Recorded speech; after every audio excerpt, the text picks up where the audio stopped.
It's Holly from Your Past is a Gift.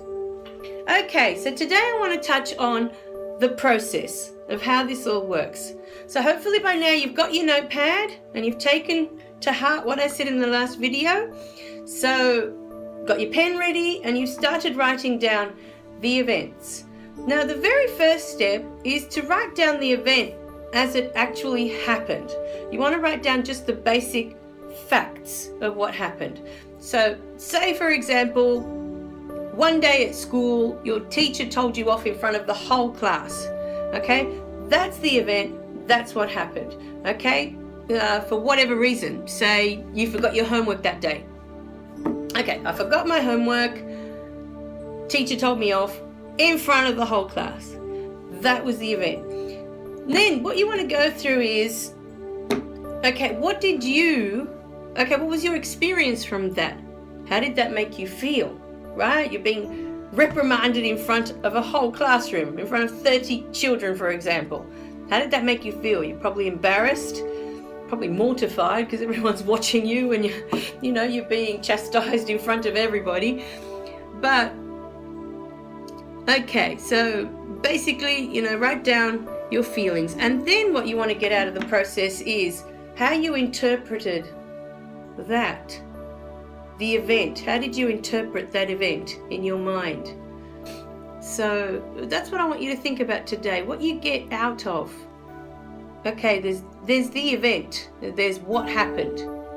Okay, and then there's how you felt during the event, because an event like that you would have felt horrible.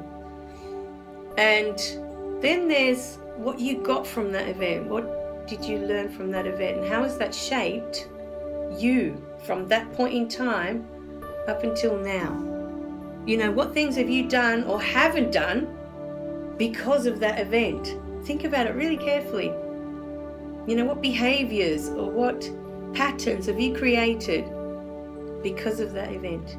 Now in the next one I'm going to give you an example of mine, because it's difficult talking about an example that you haven't been through, but just to give you an idea of how it all works. Okay, so the event that I wanted to actually discuss today in my life was when I was 10 years old. I started learning piano.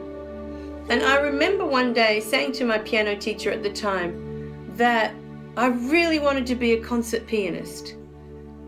At that time, she looked me square in the face and she said, "You're too old to be a concert pianist. You've started too late in life." And I remember thinking, it felt like she just grabbed my dream, threw it on the floor and just squashed it. She just went and stomped on it.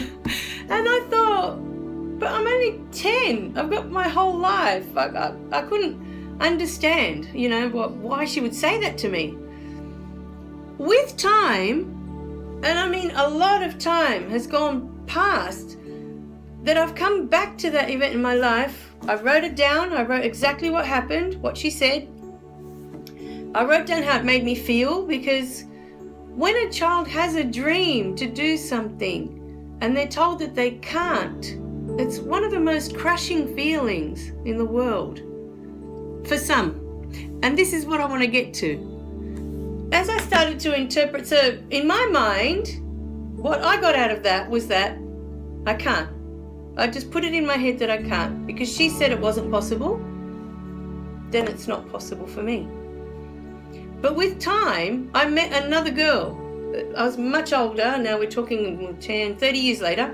I met another girl who was in her mid-20s, and she was a concert pianist. We were doing a course together for young children because she wanted to be a principal at a school. Completely different mentalities. But she was a concert pianist. She completed the whole course, and talking to her, she had started when she was 10. So I remember sitting there thinking, whatever gave this woman the right to say that to me at the time? Because I was so angry with her. I felt so stifled, like, why? I couldn't understand why I couldn't, And anyway, so I went through that event in my life. I met this girl, and that's when a light bulb went off in my head about events in your life. How many people would have gone through that exact same event with someone telling them you can't do this and have gone out into the world to prove that yes, I can? So see, each event, everything that happens to us is for a reason. We can either take it at face value and believe that person and decide, well, yeah, I guess she knows what she's talking about just because she's older, you know, or we can decide for ourselves, you know, that they're wrong. I'm going to prove them wrong. Because many people go out into the world with that attitude. Someone has said something to them and they go out of their way just to prove that they can. So I want you to really think about that today. How many instances in your life have people told you you can or you can't do this, and you've just accepted that's the way it is? You've just accepted. Yep. And just let them squash whatever it was that you were looking to do.